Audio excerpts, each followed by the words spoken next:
and welcome again to the Explaining History podcast. And today, in my little feature that I'm running periodically, I'm going to talk again about protest music, and this time I'm going to talk about the American folk singer Woodie Guthrie. Previously on this topic, I talked about Billie Holiday and Strange Fruit, and the idea that Strange Fruit in 1939 was the kind of the beginnings of the crossover between protest music and popular song. But Woodie Guthrie came from, if anything, a slightly longer history of protest music, one that had its roots not just in the Great Depression, but deep into the social struggles of the 19th century.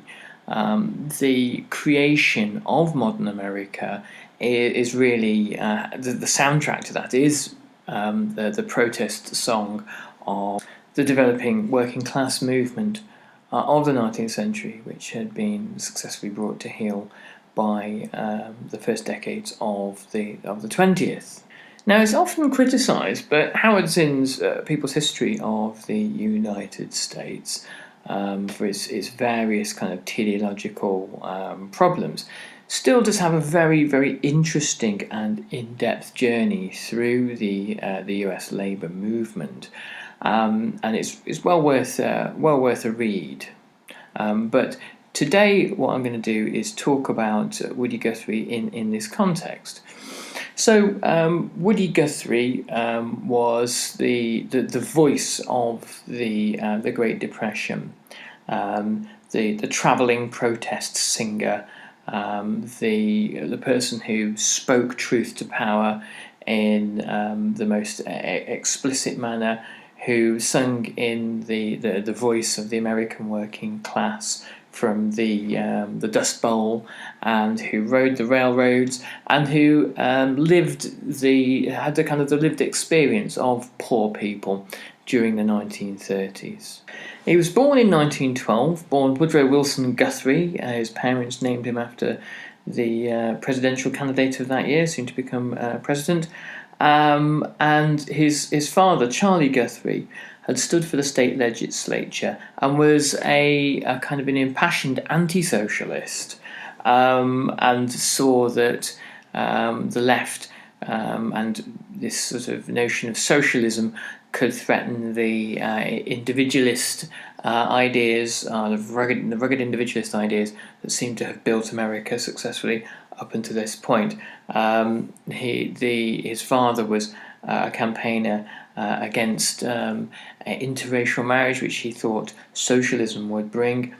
And Woodie Guthrie's mother, Nora, died relatively young, and a tragic fire which killed Woodie Guthrie's older sister, Clara, and burned his father, saw his mother consigned to a mental asylum, and the family essentially disintegrated.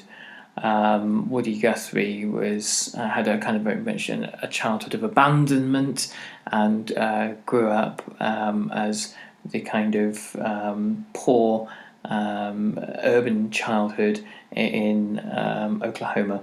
But as a teenage boy, he moved to Texas with his father, and there became, in the local library, this kind of autodidactic learner, and spent many, many hours educating himself in every topic from philosophy to psychology to history, and was one of those kind of curiously bohemian working class figures that can be found in these kinds of circumstances, highly educated, but with little to kind of associate himself with higher social rank, or even with his peers, who often had no interest in the kinds of pursuits that Woodie Guthrie was engaged in.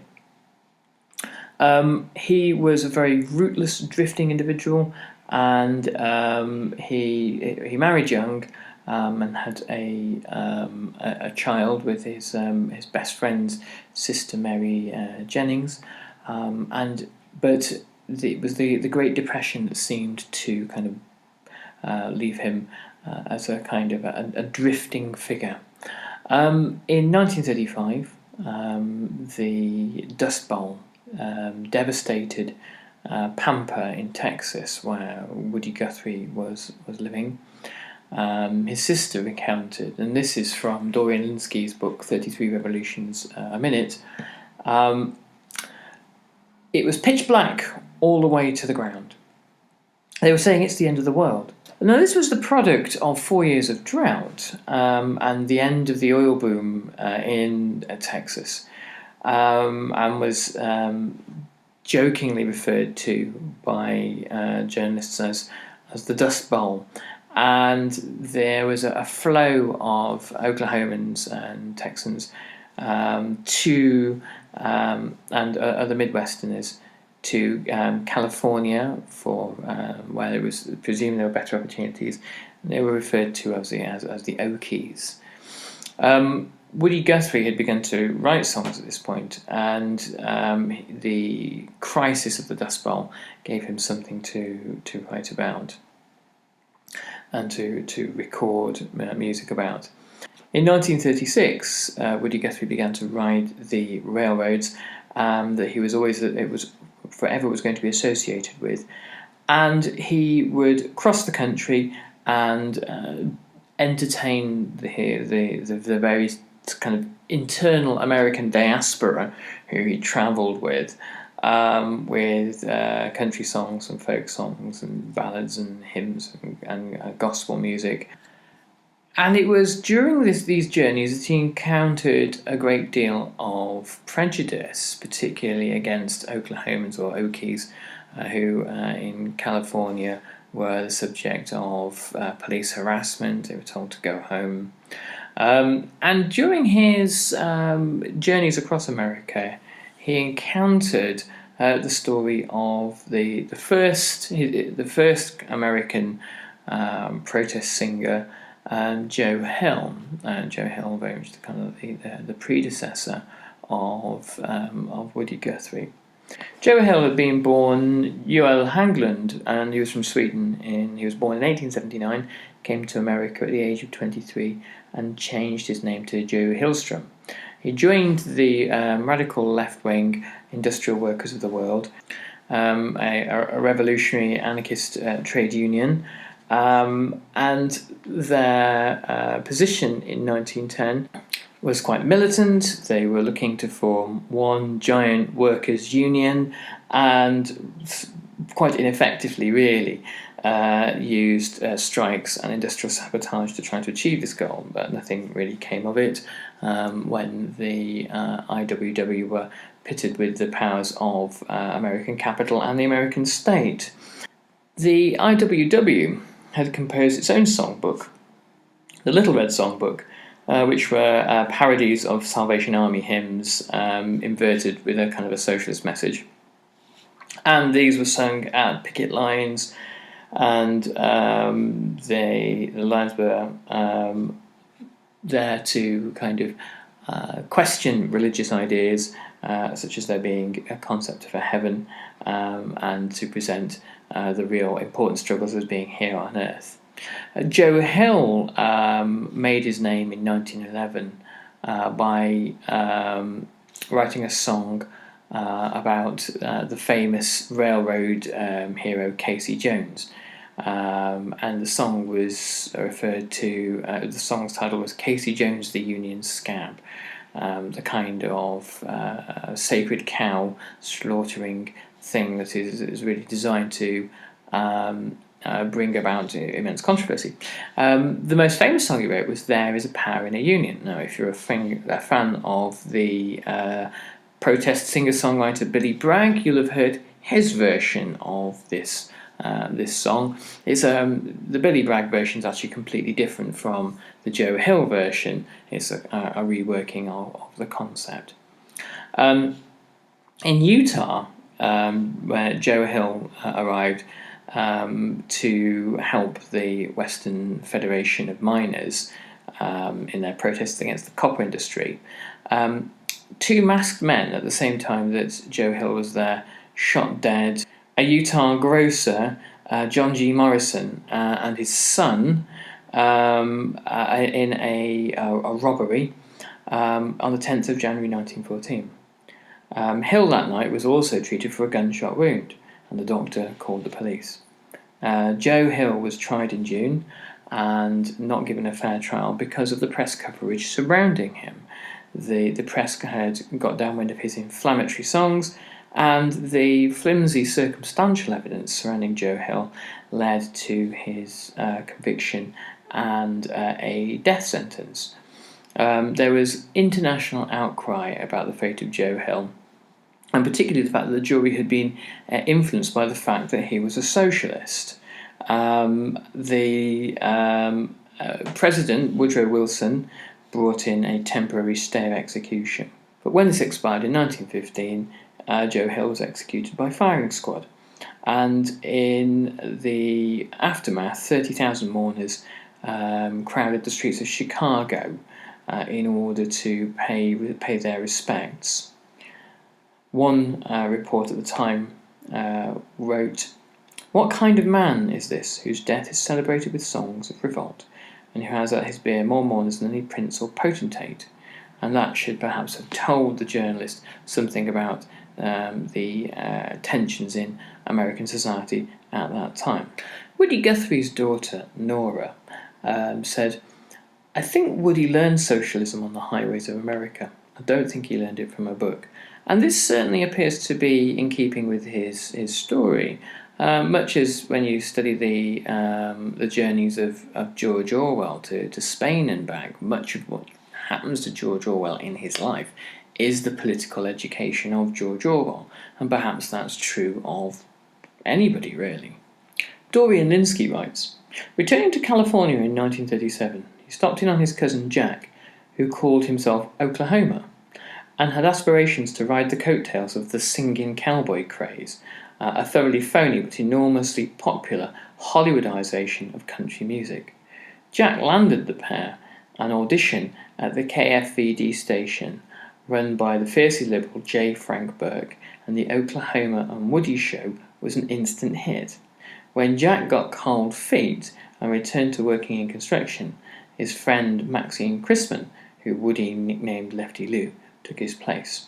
So Woodie Guthrie managed to gain his first place on the airwaves through chance and happenstance and opportunity, and it was the meeting of a developing interest in folk music, this singing cowboy thing, and Woodie Guthrie's own personal lived experience that was the kind of the intersection of those things creates the possibility for Woodie Guthrie's message, not dissimilar to Billie Holiday, as previously discussed. Dorian Lynskey also writes, "Guthrie knew that Burke hadn't hired him for his appreciation of Omar Khayyam and French Impressionism. There was an appetite in Los Angeles for a regular guy from the heartland. He didn't dumb down so much as funnel his wit into more expected forms, a hillbilly with a brain. 3 times a day, Woodie and Lefty performed songs, read out requests, chatted about this and that, and dispensed what Woodie called his cornpone philosophy." So Woodie Guthrie was good at understanding what it is the audience wanted to hear, a down-home cowpoke type thing, but also integrate that with his own personal critique of American society, his own philosophy, his own take on the nature of the Great Depression and the nature of class and poverty. These more political ways of seeing the world, I think, perhaps didn't emerge initially, but gradually throughout his career he gained more and more opportunities to speak more directly and explicitly. Ever restless, Woodie Guthrie was eventually dispatched to the migrant camps across America for Okies and the like of the FSA, the Farm Security Administration, which administered migrant agricultural labour. And Woodie Guthrie reported journalistically from these camps and met people the burden of immense poverty. It was at this point he wrote songs like Dustbowl Refugees, Dust Pneumonia Blues, and Dust Can't Kill Me. And shortly after this, Guthrie had his first interaction with the American Communist Party.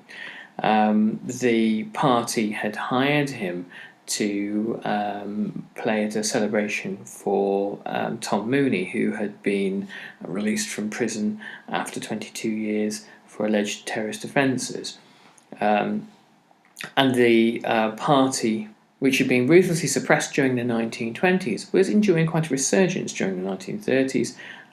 The apparent collapse of capitalism and the rise of fascism across the world had given the American Communist Party a new lease of life and interest in it. The communists who were most forward-looking, people such as the party leader Earl Browder, saw opportunities through folk music and popular music to become more integrated into the mainstream of American society.